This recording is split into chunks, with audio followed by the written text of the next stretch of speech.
Hi, I'm Robert. Hi, Danny. What do we got here? It's chess, but I don't know how to play. Okay, well, let me show you. First, we can just go over some basic moves. Just how the pieces move themselves and how you want to position them when we start the board off. Um, so, when you start the game, both sides start with 8 pawns, and there's 2 rooks on the outside here. The horsey looking things are knights. We each get 2. And next to those are the bishops. And in the middle here we have king, the king and the queen. And before you want to get started, you want to make sure that your board is oriented right, so that our that you know that your pieces are aligned. And what I mean by that, if you look at the bottom right corner, it should be a light square. And since we have the light square in the right corner, we know that if our king is on the E, this vertical column are called files, um, we want the king on the E file. And now we know that our board is set up right. Okay. First piece that we have is the pawn. It has this like most simplest movement of all the pieces. They can move 1 square, but if you haven't moved them yet, they can move 2.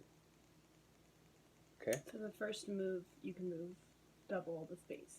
Yeah, they can move 2 if you want, or you can choose just to move 1. Okay. And so if we move the pawn up, it goes 2 squares, right? Okay. And for example, if you were to move your piece here, I could attack with my pawn diagonally. Now pawns can only attack diagonally. They can't attack straight forward. Oh, okay. So if I had a pawn and I moved him right in front of your pawn, they would just be stuck until another piece could interact with those. Next, let's look at the rook. Um, the rook can move vertically and horizontally as far as it wants to go, as long as there's not another piece in the way. Now, it's pretty important to know that if there's another piece in the way, it can't move any further.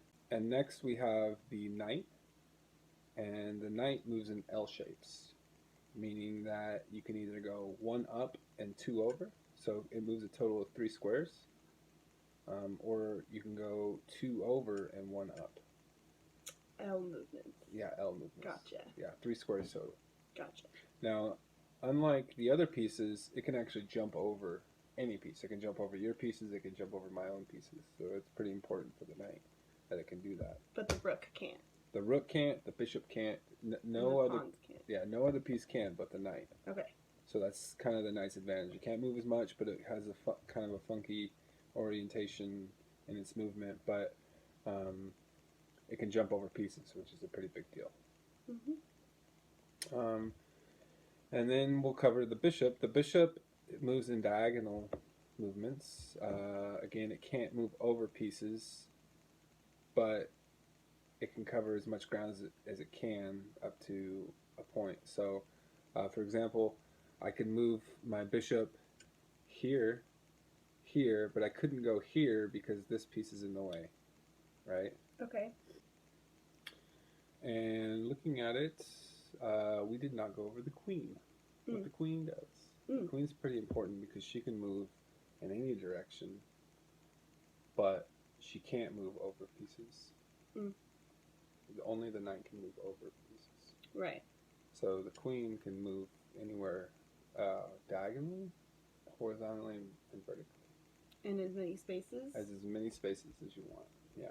Without just making sure that there's no pieces in the way. Notice that the row's lit up here because these are the available spaces I can move, but to the left where my pawn's in the way, I can't go anywhere basically because the pawn is in the way. Right. And I think that covers everything as far as basic movements. Maybe next time we get together we can talk about strategies, and maybe we can go over the files and ranks a little bit better, so you have a good understanding on the call-outs. When people are moving, they call out a letter and a number. Well, that's what that's corresponding to, is a position on the grid based on the letter number they call. Gotcha. Okay.